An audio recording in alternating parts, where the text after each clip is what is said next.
Hey guys, so I wanted to give a kind of recap of the video I just put out about the 994. And just to let you know, first off, I'm not done with the 997. There's more work to be done, but timing is everything. And right now, with the prices surging on the 944, and the collective interest on some of the chats and PCA groups that I'm involved in, I knew it was time for me to act now, or else I would have huge regret. So incredibly happy. Yes, that is my exact 1984 Porsche 944 NA that got the FC Imports channel started. I found it down here in Florida, and I just moved over to Tampa, and that one was actually over in Boca Raton. So drove over there, like I said, made the huge advantage by renting the Home Depot truck with unlimited miles for the day and getting a U-Haul transporter trailer. That worked out really well for the over 400-mile trip, and the car does start and run. It actually starts and runs, so that's pretty amazing. Also, I just need to get a new battery. I need to do a timing belt, which we've already done before on the channel using the timing marks without the flywheel lock. Look up that channel if you have a chance. And we're gonna be doing just a lot more cosmetics. This is gonna be a Rusto mod. I'm planning on putting lowering springs on there. I want to lower it 1.5 inches in the front, one click on the torsion bar in the back, see how that looks.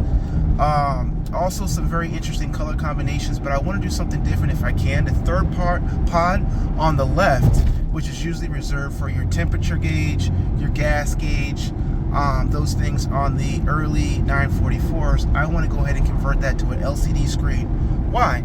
Well, I'm actually going to be traveling a lot in this car. I want to be driving around to different PCA events in Florida, and I want a map, and I don't want to mount a phone, and I would think it'd be kind of interesting to try to execute this. I've already seen the 4 or 6 inch round LCD screens that are on sale on eBay that hook up with an HDMI. I just trying to figure out how to make the application and then how to reroute the information that third pod gives into some type of computer or something like that can give us a digital readout on the LCD screen. So kind of following this whole new boutique restoration customized theme that's been going on lately in the Porsche community when it comes to Singer and a lot of other makers. But definitely so happy to pick it up, so happy to have another horse back in the stable and to have options.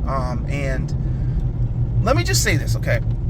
So if you are looking for a Porsche and you want the best, most capable, organic feeling Porsche, I really do think the engine in the 997 Carrera S, especially the 3.8, is charismatic. I mean, to this day, I've owned this car for almost a year and a half, if not a little bit longer. I will punch it sometimes and I will hear a sound, and that sound just is so enthralling and incredible, especially with the top down.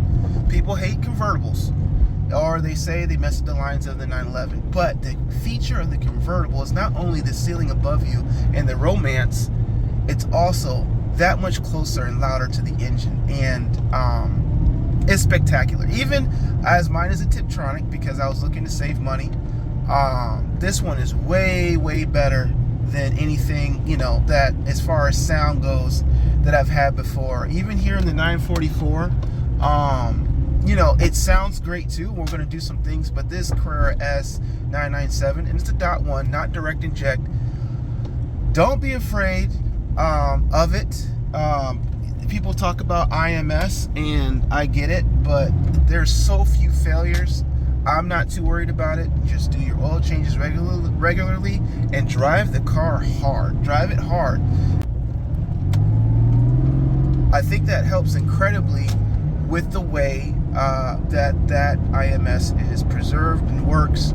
Again, we don't know for sure because there's so few failings. But why the 944 again? There is something that the 944 Porsche has that the 911 Porsche does not have. I'm going to say that again. There is something that the 944 has the 911 just doesn't have. And now I've owned multiple 911s. You know, I have my 996.2 Carrera 4S convertible also.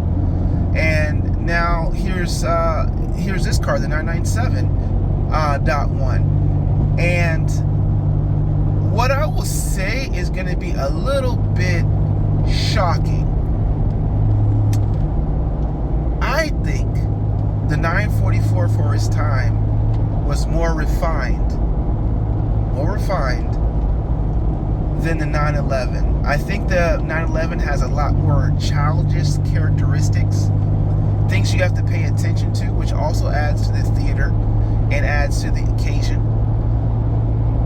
But the 944, with its near 50-50 weight distribution, and people talk about it all the time. We talk about it all the time. But even the torsion bar and the suspension and the way the car reacts, to me, it's a much more compliant, much more confidence-building vehicle than the 911. 911 is a scary car. You have to get under it. You have to understand it. You have to understand the masses behind you. And you cannot confidently accelerate in all situations, especially when you're in turns and corners or with any unpredictability. So for me, what has happened is, even though my 911 is super fast and I can accelerate and go when I want to, especially on public roads or anywhere, I just don't, because I don't know what other people are going to do and what kind of compromising position that will put me in. So anyway, getting back to the point, 944 is still the best. All these years later, love it to death. Plenty of things coming up. Actually, a lot of work coming on. There's actually videos coming down the pipeline of me doing work. Yes, I've already done good work to the car. I'll catch up with you soon.